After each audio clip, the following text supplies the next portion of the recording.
ഇല കത്തി വീടേ കൊണ്ടുപോകും. ഞങ്ങൾ കാശത്തെണ്ണം വാങ്ങണം. ചായപ്പൊടി, ശർക്കര, എന്ത് മീനൊക്കെ ഇല കത്തി കൊണ്ടുപോയി വാങ്ങിക്കൊണ്ടുവന്ന് തിന്ന് കുട്ടികൾ ഞങ്ങൾ. പനടിച്ചാൻ പോയോട്ട് തൈര് കൊണ്ടുവന്ന്, പന്തൈര് കൊണ്ടുവന്ന്, പാടലാക്കി നടത്തി കെട്ടി കൊണ്ടുവന്ന് അത് അയച്ച് പെരന്നിടിച്ച് ആ വെള്ളം കാച്ചി കുടിച്ച് ജീവിച്ച കുട്ടികളെ ഞങ്ങൾ. പാത്രത്തിൽ താളം തരില്ല, പാടല കൊണ്ടുവരിക. പാടല് പന്തരി കൊണ്ടുവന്ന് കെട്ടി നടത്തി കൊണ്ടുവന്നിട്ട് പെര കൊണ്ടുവന്ന് ഇടിച്ച് വിരിക്കുക.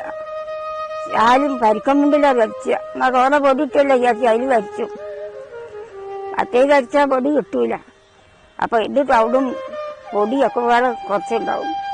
അതിട്ട് രണ്ട് കഞ്ഞി വെച്ചിട്ട് പച്ചമുളകും ഇട്ടുകൊണ്ട് ചമ്മന്തി എടുക്കും. പച്ചമുളക് തേങ്ങയില്ല, പുളിയില്ല, ഒന്നുമില്ല. അത് കൊട്ടുന്നാണ് വെച്ചുകൊണ്ട് ഞങ്ങൾ കുടിച്ച് ജീവിച്ച കുട്ടികളാണ്. ഇപ്പാണെങ്കിൽ ഇഷ്ടം പോലെ എന്തൊക്കെയാണ് ഞാൻ എടുക്കൂല, ഞാൻ കൊടുക്കും. അതിന് അന്ന് ഉണ്ടായില്ല. എന്തോ ഒരു സങ്കടത്തിലുള്ളൊരു കഴിച്ചിലാണ് ഞാൻ കഴിഞ്ഞു പോയത്. ാപ്പിമ്മയൊക്കെ പോയത് വല്ലാത്തൊരു പോക്കാണ്.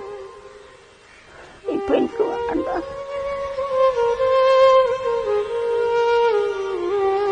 ഇത് പോണ കൊണ്ട് കാണാൻ കൂടി കഴിഞ്ഞില്ല.